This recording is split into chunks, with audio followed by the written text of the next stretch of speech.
fans to creators, and I thought the best way to learn about making comics is to talk to people who have gone from wanting to actually doing it and learning about their experiences. So we're going to ask that question. What is, starting with Anthony, what is that moment where you went, I don't want to read these anymore, I want to make them, and talk me through the process of actually getting to do that? Okay. I had that moment 30 years ago.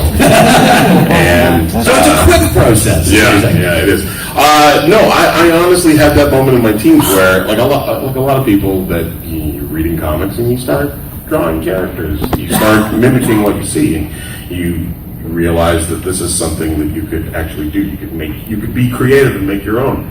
And in the early 90s, I'll try to make this brief. I'm so sorry. In the early 90s, I went to Sheridan College for animation because it was the only thing I could do that was close to comic books. I wanted to make comic books.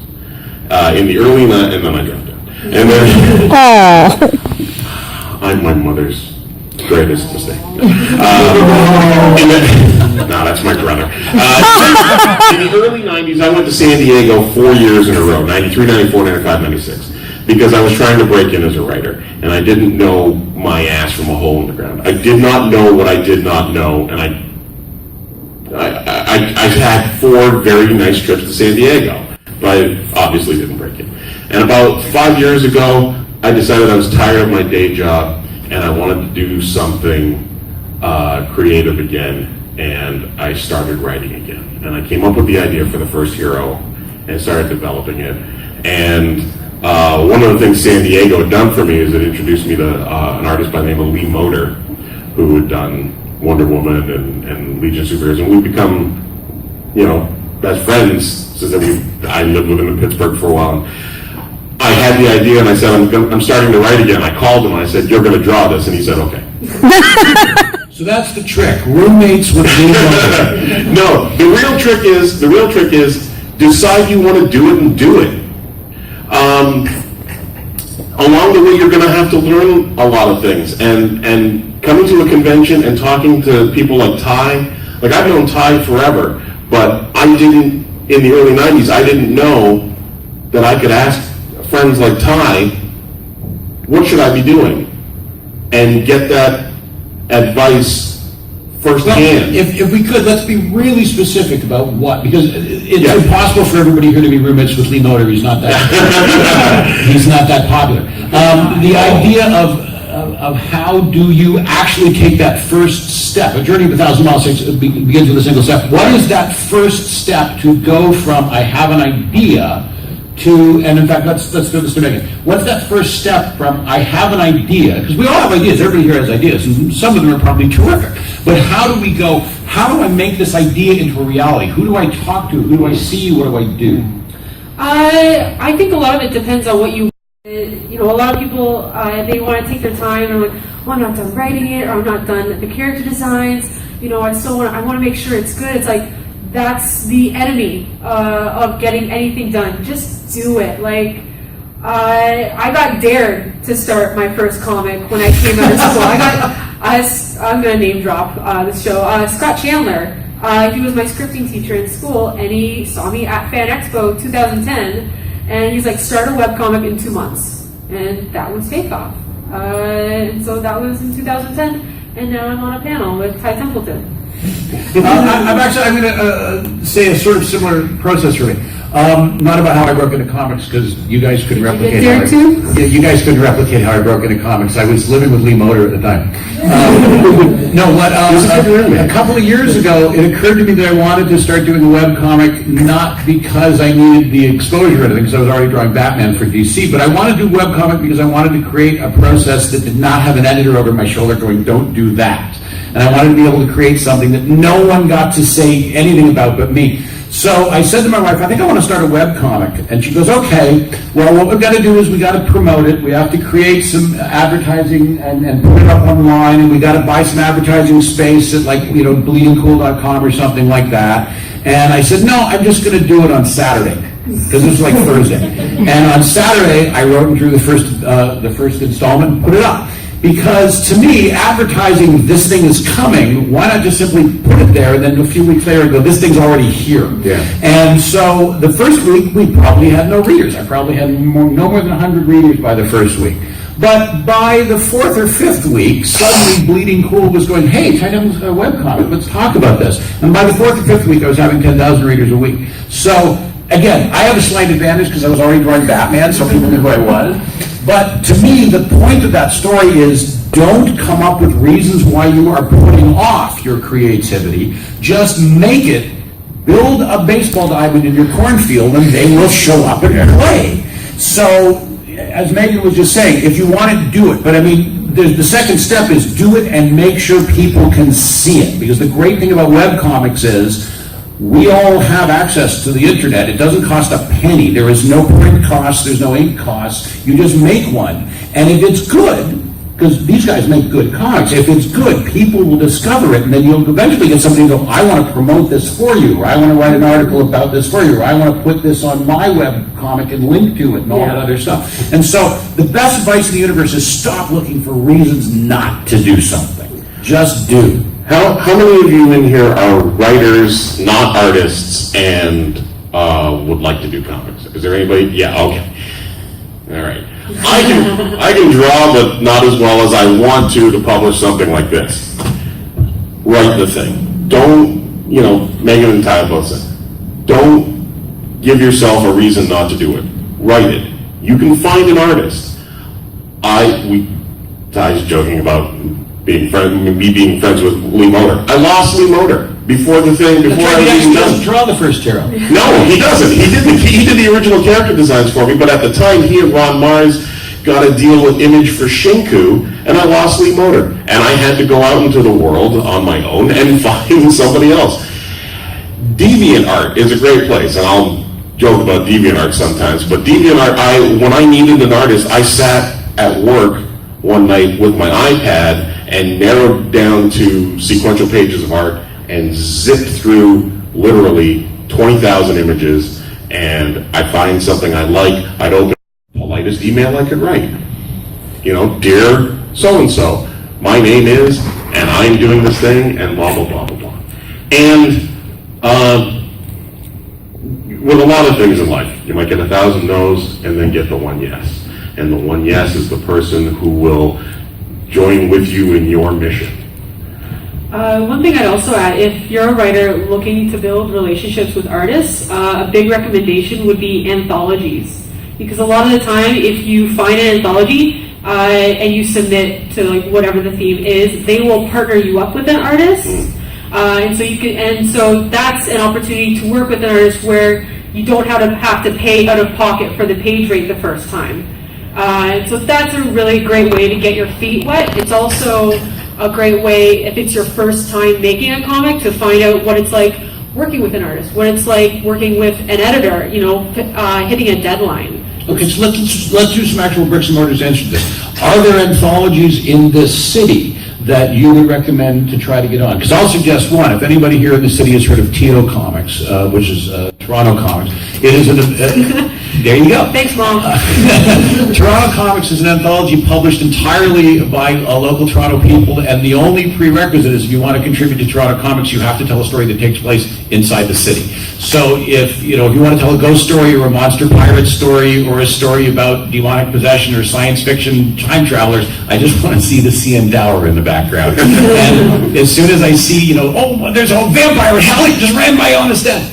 And then you get to be in Toronto Comics, because that's the whole premise of Toronto Comics. Is the cover of each issue has been a monster on top of a streetcar, which I really love. It's the Queen streetcar has been their sort of mascot for the two issues they have. There's also a series of anthologies called Monstrosity, I think. Yep, absolutely. Which comes out of Toronto. And if you guys can find the people to do that, if you got good work, start hitting them up. What suggestions do you guys have of physical, not just vague ideas? Let's work here. Places where you can go look and talk to these people. Okay, Anthony doesn't. Yeah. Besides place like this right now, because when I was searching for an artist, one of the things I did was I came here to Fan Expo and went up and down Artist Alley. Yeah, that's a great and now I'm gonna emphasize this. Oh God, be polite.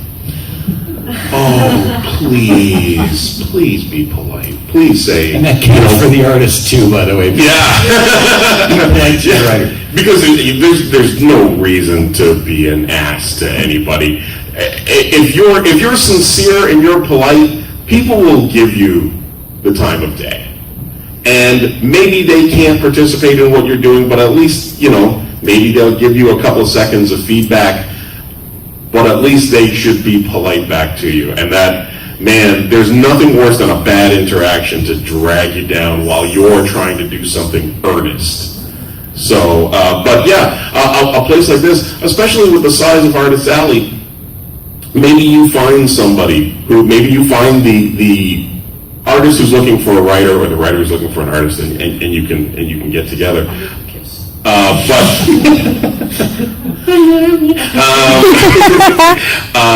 But also social media. But as far as Ty's asking about physical brick and mortar places, to me, this is a great place.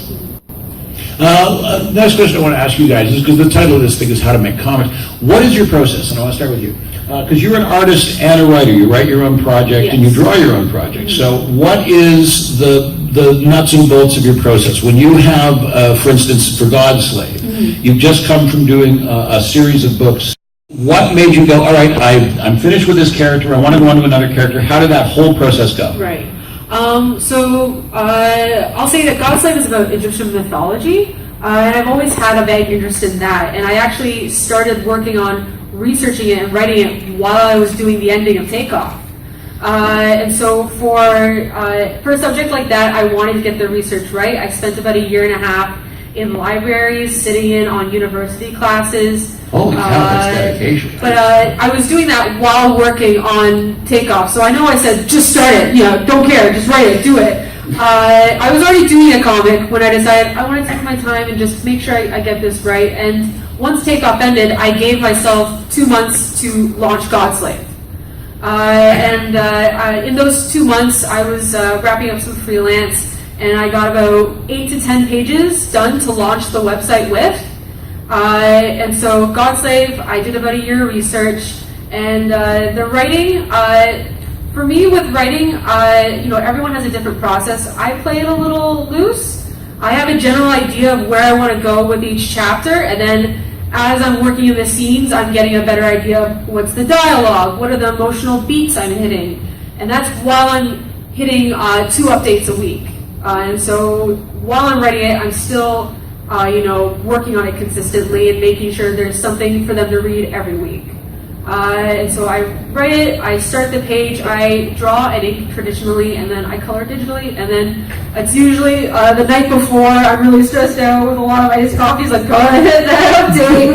Oh, it's going to be a good one. And so, yeah, I play it pretty loose and fast, but that's my process. I want to actually mention one thing about that when you said that you update twice a week. Yes. Here's an interesting little psychological trick. If you are doing online comics, web comics, and you want to build an audience, this is a weird little trick called intermittent reward. It's a psychological trick that you can do on people. If you update every Tuesday and Thursday at 2 o'clock, like clockwork, your audience will grow slowly. If you update twice a week, whenever you damn feel like it, maybe it's Wednesday at 10, maybe it's Friday at 6 in the morning, your audience grows faster. It's very weird. It's called intermittent reward. And the reason for this is because if you know it's going up Tuesday at 2 and Friday at 6, your audience will only gather at the times that you throw the food out. But if you throw the food out at random times, the audience will gather more and more because they won't know when it's coming and they want to show up. But did it come today? No. Okay, I'll check back tomorrow.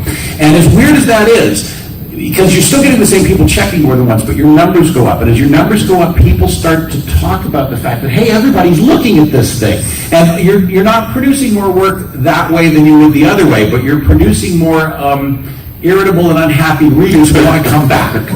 And when I first started doing my webcomic, I put them up when I damn felt like it. I just went, hey, I thought of something, I drew it, I put it up that day. And I noticed that if I put them up every Saturday, we didn't get really great hits, but if one went up on a Thursday, everybody showed up because it was on a weird day. And then I wouldn't put one up on Saturday, and we'd still get the numbers on Saturday, and they go, where the hell is it, man? And it was like I was giving them the heroin just when I felt like giving them the heroin. So this concept of intermittent reward board is, it's a weird trick of getting your numbers to pop. It really actually does work.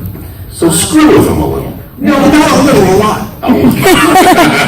Jump in super quick just Yeah. before you start. If you're looking specifically to do a webcomic, great days to update are probably in the mornings on weekdays. Usually when people are going to work and they're getting their coffee, they'll start reading comics. So like something like Monday to Friday. I've actually heard Wednesday is the best day to update. Yeah. Really nice numbers. Because Wednesday is New Comic Book Day, and in our business, we are used to that as the day we get comics, and so I used to make a point of making it Wednesdays if I could, because people come back from the comic store, and then they go, hey, I'll check to see what's up. Where's my buddy? Yeah, where's my buddy? Oh, as far as writing, I'll preface this by saying that after I got my deal for the first year with Action Lab. And how did you do that? Don't skip over that. How did you get Action Lab to say, we are willing to run this? Okay, I will get to that. I promise. Okay. But after I got the deal, which I'll tell you about in a second, I took one of Ty's courses, because Ty teaches, it runs a little school called Comic Book Boot Camp, which is fantastic.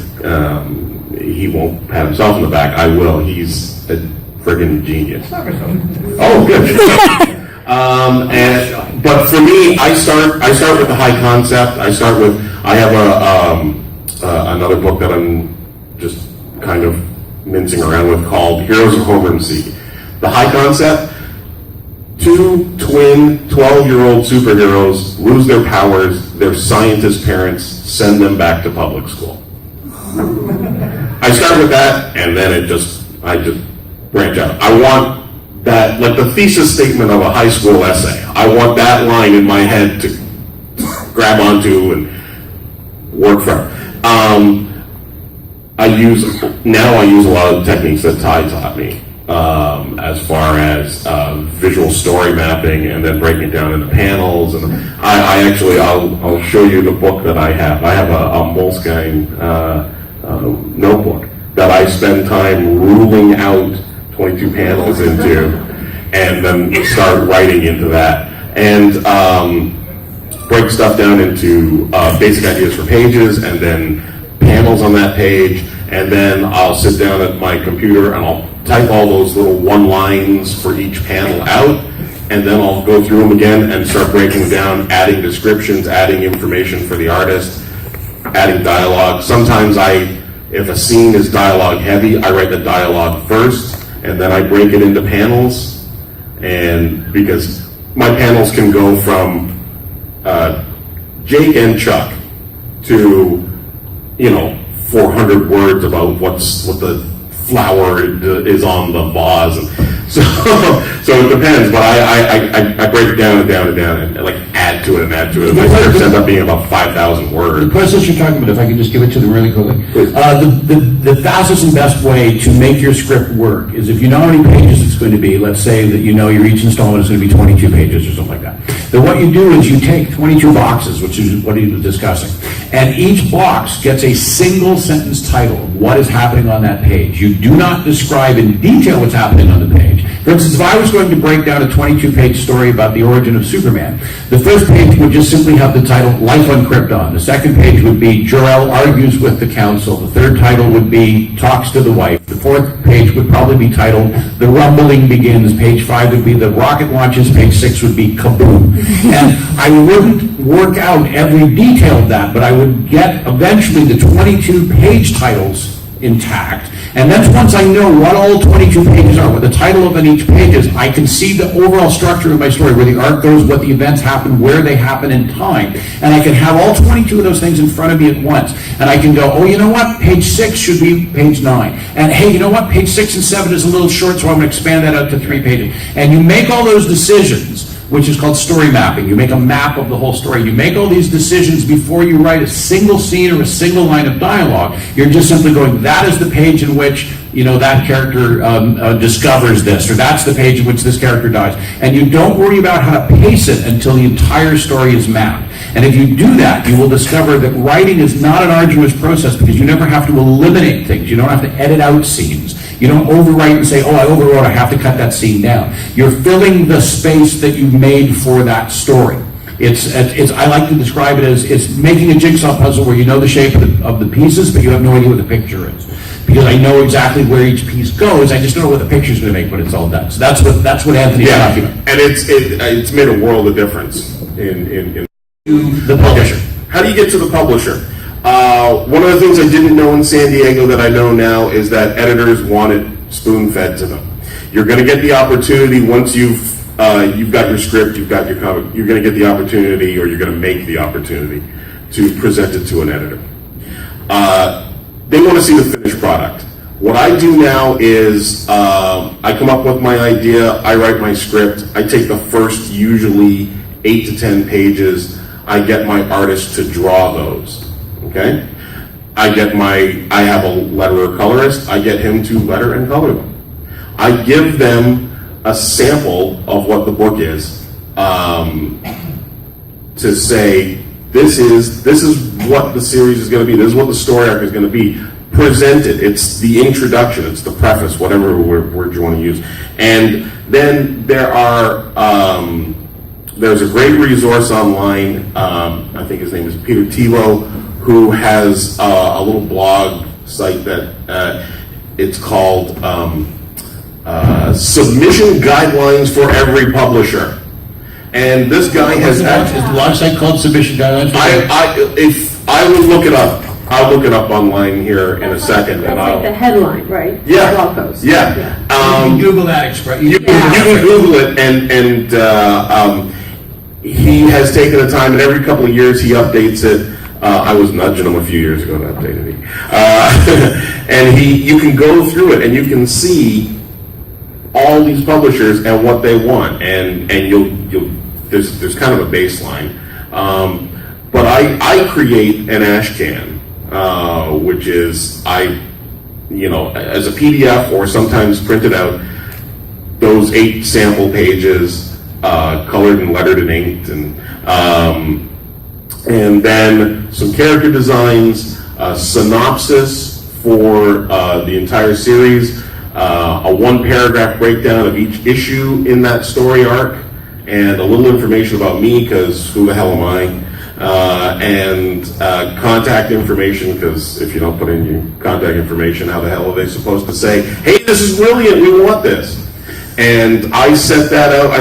When I did that for the first hero, I started sending that out, and eventually Action Lab hit on it. A guy by the name of Dave DeWanch, and emailed me back and said he was interested, and we talked on the phone, and why 400 years later, I have this thing. Megan, you self-published, do you not? Yes, I do. After you've done a run of a series or enough chapters of a series that you can do that, can you talk about that process, how that works? How you find a printer, how you get them distributed to people who want them, how people can order them, how does that work for you? Sure.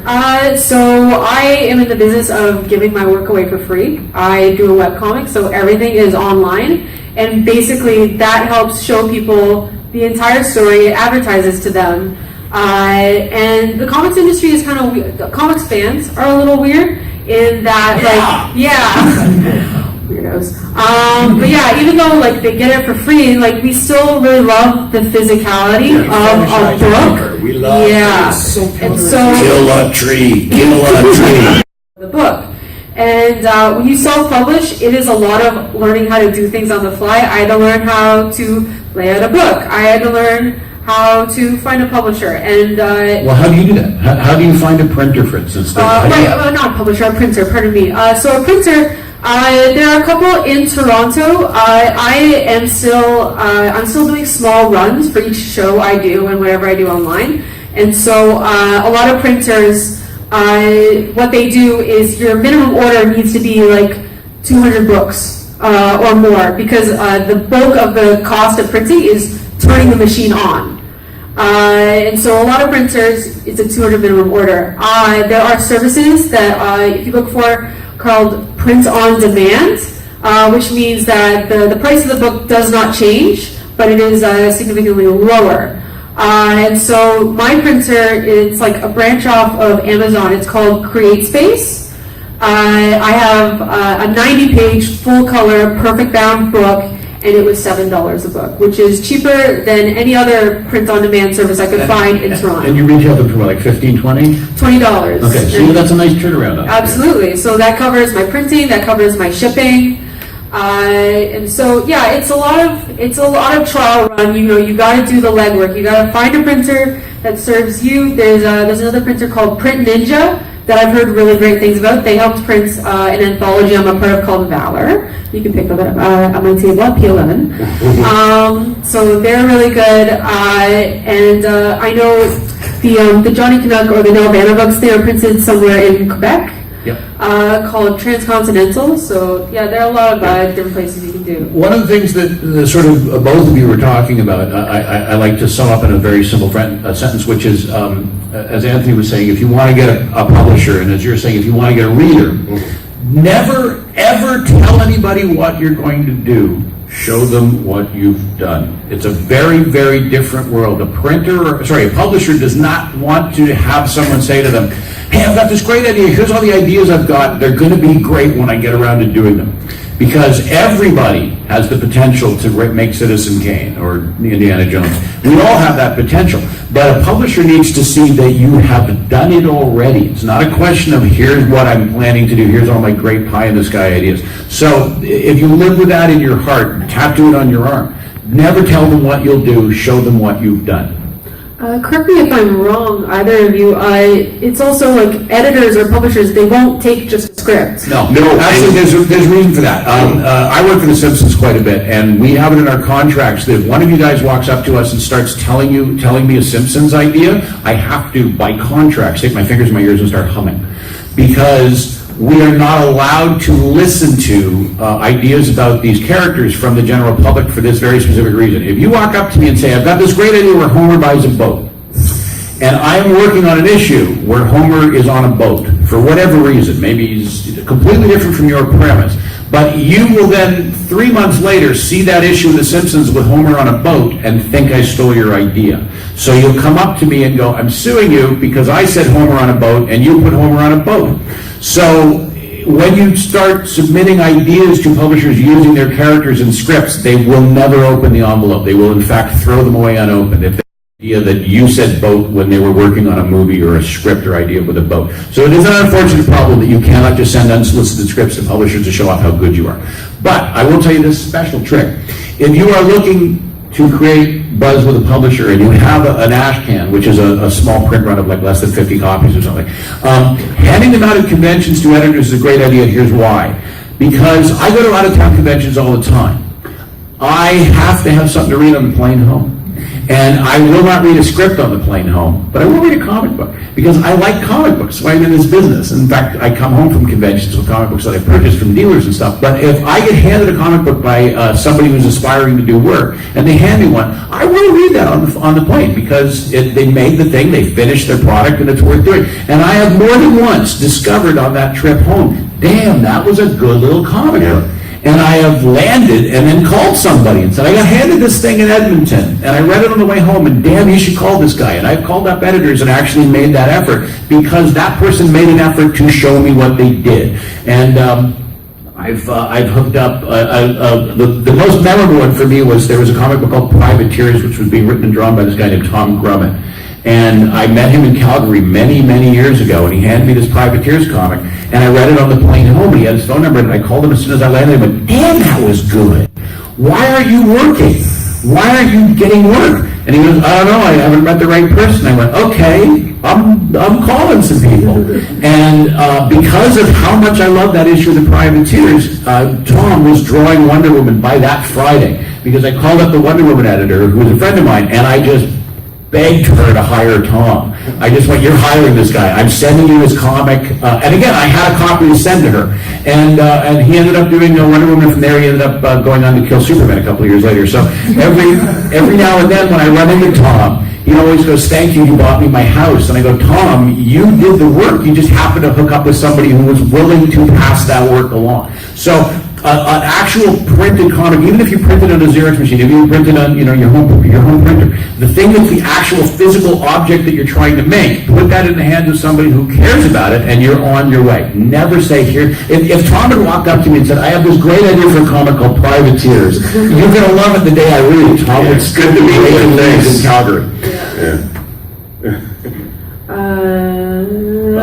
I would also stress the idea, if you are a writer and you're about to, take some of our advice and just stroll through Artist Alley trying to find a partner, I would also, you did that great pitch about kids. Oh yeah, Heroes of Home MC. That's one of the things that I talked to people, and somebody came back to me. I talked to her at Toronto Comic Con, and then she came back to me at this show and said thank you, because I talk about the pitch, the elevator pitch. Yeah. The elevator pitch Is get your idea, be able to summarize your idea as quickly and succinctly as possible, and the idea in behind 3 sentences under a minute. Yeah, the idea is if you're trapped in an elevator with a Hollywood producer, how do you tell them your idea for the movie? And Can I give you guys a special trick on how to do an elevator pitch? It works like this. The reason we are interested in stories that are high concept is because you're presented with an idea that suggests you already know how the story is going to turn out. That if a good pitch would not be obscure. If I say, I've got a story about a surgeon, well, there's no sense of what that story is going to be. Is he a plastic surgeon? Is he a heart surgeon? Is he somebody who helps people who've been, had their legs broken? But if you start adding details